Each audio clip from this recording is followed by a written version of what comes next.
सीताराम सीताराम सीताराम जय सीताराम सीताराम सीताराम सीताराम जय सीताराम सीताराम सीताराम सीताराम जय सीताराम सीताराम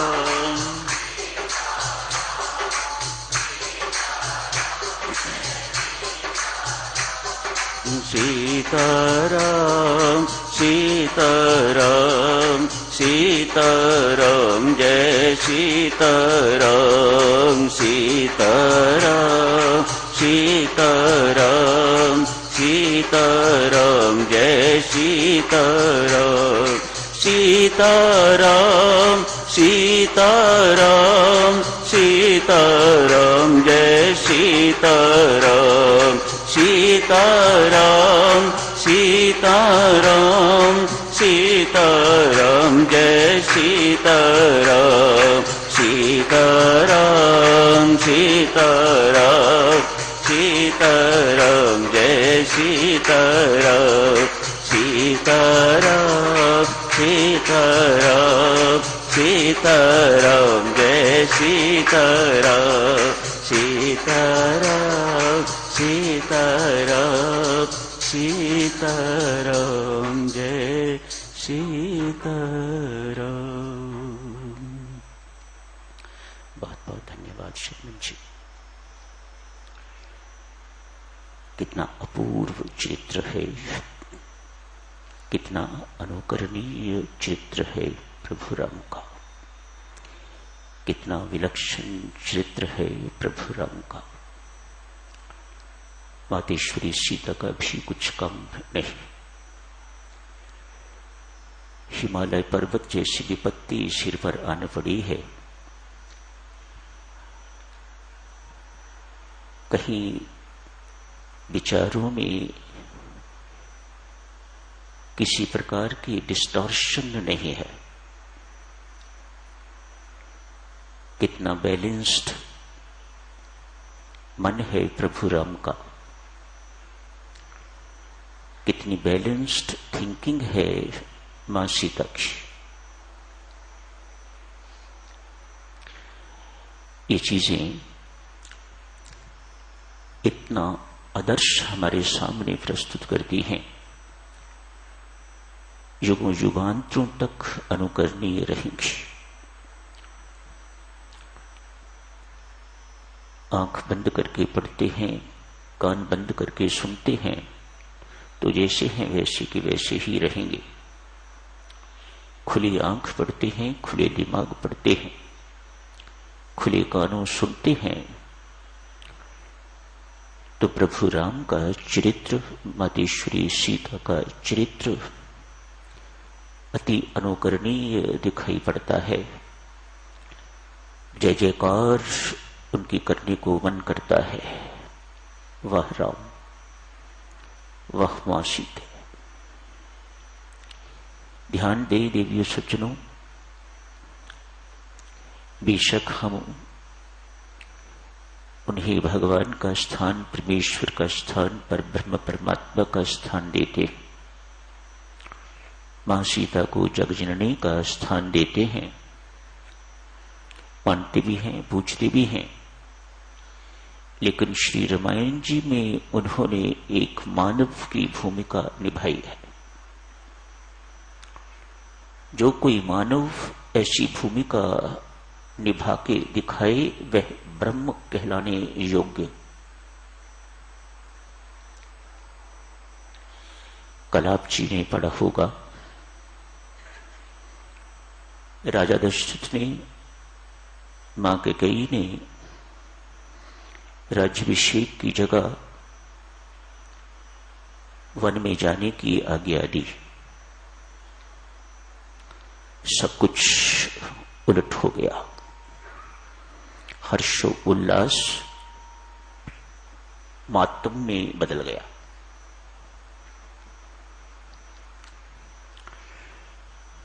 प्रभु राम एवं लक्ष्मण दोनों सीधे उनकी आज्ञा पाकर मां कुशल्या के महल में गए हैं।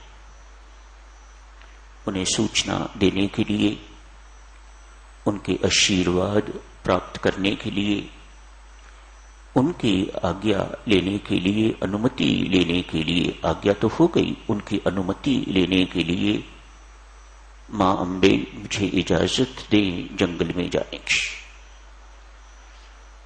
प्रभु राम की मर्यादाओं की ओर कहीं किसी प्रकार की कोई त्रुटि या किसी प्रकार की कोई गलती ढूंढने से भी, खोजने से भी दिखाई नहीं देती। मां ये बात सुनती है तो उसका कलेजा कांप जाता है, मानो हृदय फड़फड़ाता हुआ बाहर निकल गया हो। सब कुछ सुनने के बाद मां रोती है, बिलखती है। आखिर मां का हृदय है। बेशक ज्ञान की प्रतीक है, लेकिन जहां अपनों की बात आती है देवियों सज्जनों, ज्ञान में यही कमी है कि ज्ञान उस वक्त हवा हो जाता है। औरों के लिए तो ज्ञान ज्ञान है, उपदेश देने के लिए तो ज्ञान है, कथा करने के लिए तो ज्ञान है, अपने आप को ज्ञानी विद्वान कहलाने के लिए तो ज्ञान है।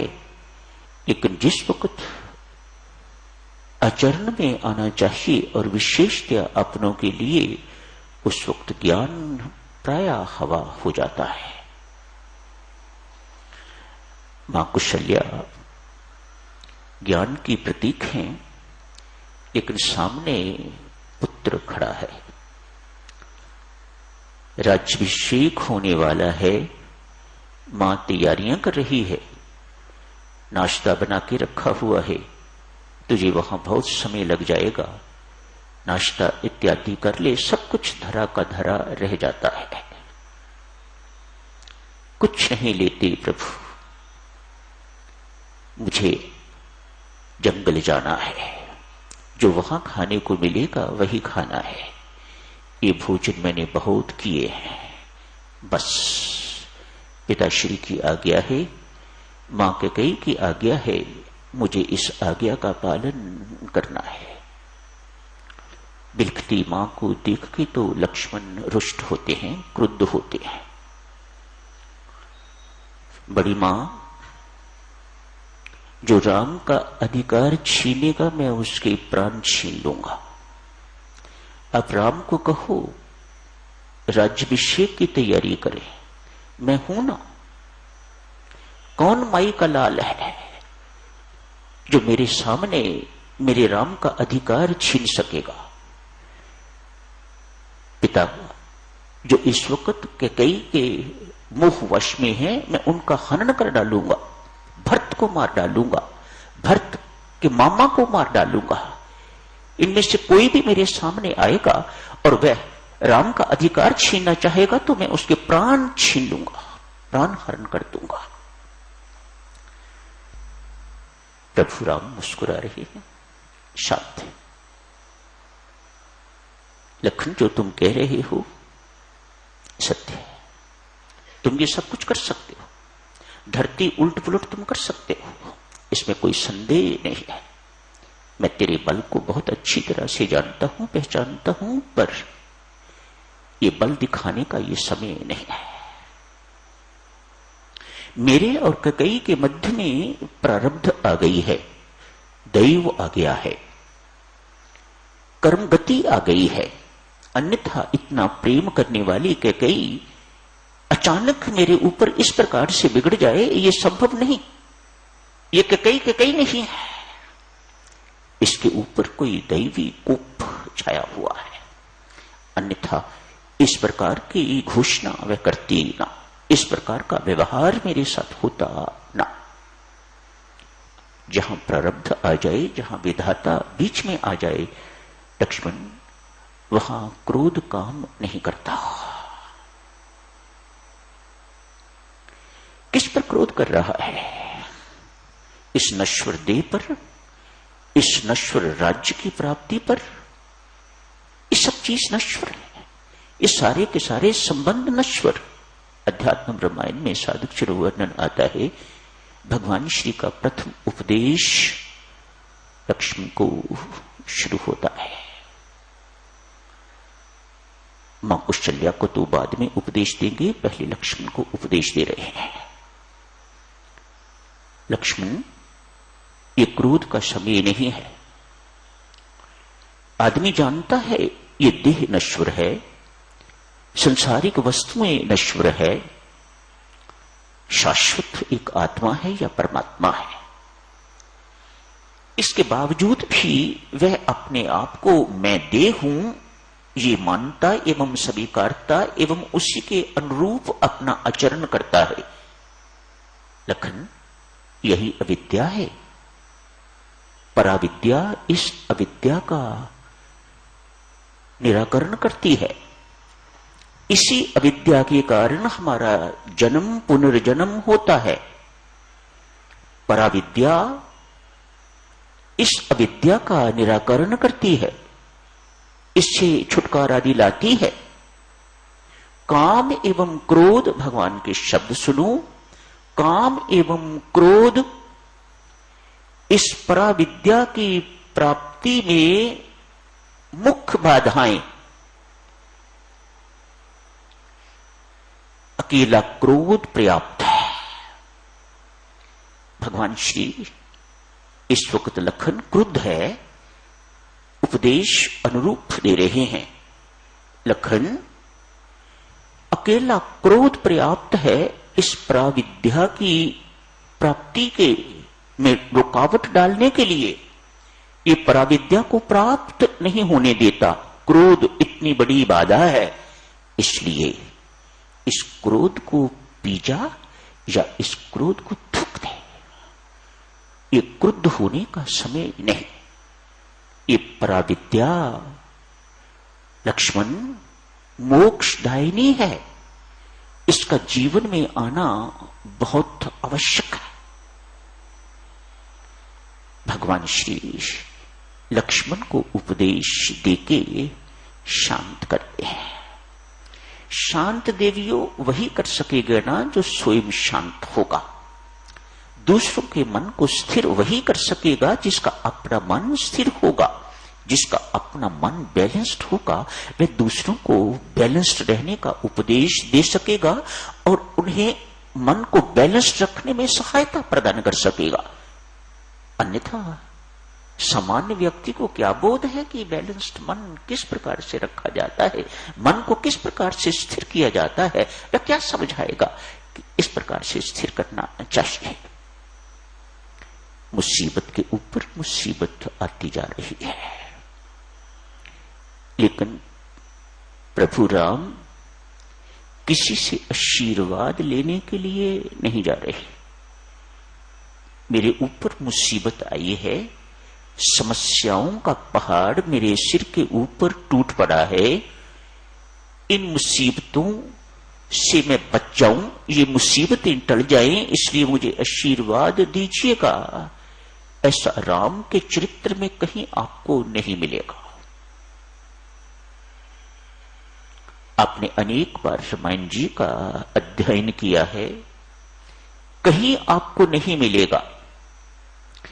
एक ही शब्द सुनाते हैं, एक ही शब्द में सारी रामायण जो है वह समाप्त की जा सकती है, कही जा सकती है, वर्णन की जा सकती है।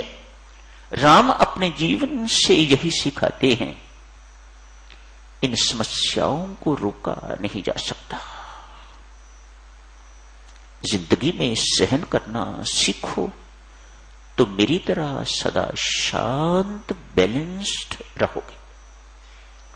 सुखी जीवन जीने की कला, शांत जीवन जीने की कला भगवान राम का चरित्र सिखाता है। उन्हें कोई फर्क नहीं पड़ता अयोध्या में है या जंगल में है, उन्हें कोई फर्क नहीं पड़ता यहां से उन्हें सम्मान मिल रहा है या वहां अपमान मिल रहा है। यहां पर उनका स्वागत हो रहा है और वहां पर उन्हें युद्ध करना पड़ रहा है। राम सब स्थानों पर बिल्कुल एक जैसे हैं, उनकी मानसिक दशा बिल्कुल बैलेंस्ड है, अविचल। किसी स्थान पर प्रभु राम विचलित नहीं हुए। ये सबसे बड़ी शिक्षा है साधुजनों। प्रभु राम एवं मातेश्वरी के जीवनों से, चरित्रों से जारी रखेंगे साधुजन। इस चर्चा को आगे आज यहीं समाप्त करने की इजाजत दीजिएगा। धन्यवाद।